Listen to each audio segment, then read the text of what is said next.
Кандидатым Скрябин Ергун Владимирович Гамыин 5 күнүгертігінші 990 сыллаққа юбилейна Юрьевна Владимир Васильевич Скрябиннар жекергенге бастықы оғынан күн сүрін көрбітім. Қорабыт нәхілегер оғыз ағамаспыта, қорабыт ортос қолатығыр 9 класска жере сетейлі ақты көреметім. 2 класстан тұстуынан жарықтанан сағалабытым. Терапиттерім онына тренерім Игнатьев Гаврий Сергеевич белернен 9-тан 11 класска жере олимпийскерен училище тығыр. Үйеренен бідербітім. Салғы 3 курска жере олимпийскерен училище тығыр үйеренметім. Үрдік өрекқа Тивкиске 5 сыл үйеренметім. Күн бүгінігер дере сөйлер жарықпынан тұстуынан әтчілі сылжабын. 2-10 сылттан Беларусь Республикаттан тұстабын. Үйренәчілерге бағыр еметі терапевттер геттілін ештен аға сағастақ жөні бастан жалылығы тұтығын спордынан жарықтанан. Гран-при Иван Ярыгин, и все-таки Нюргун Скрябин становится победителем весовой категории до 61 килограмма. Ну а мы пока поздравляем Нюргуна Скрябина победой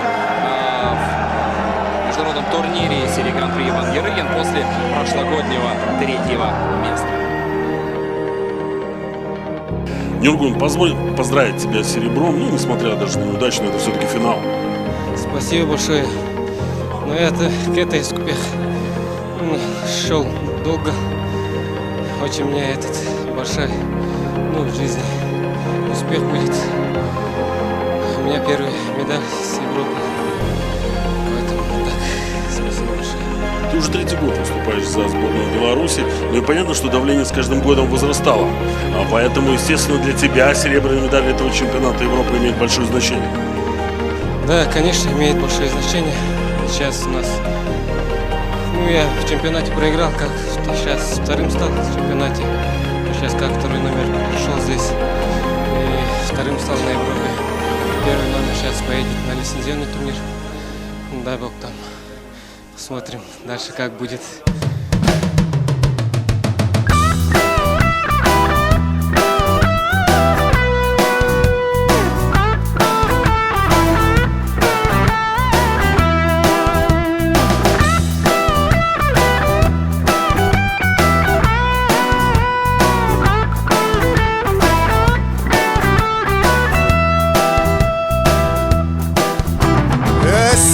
Қараққын удары көрдіңнер, қараққын көттерер болыма.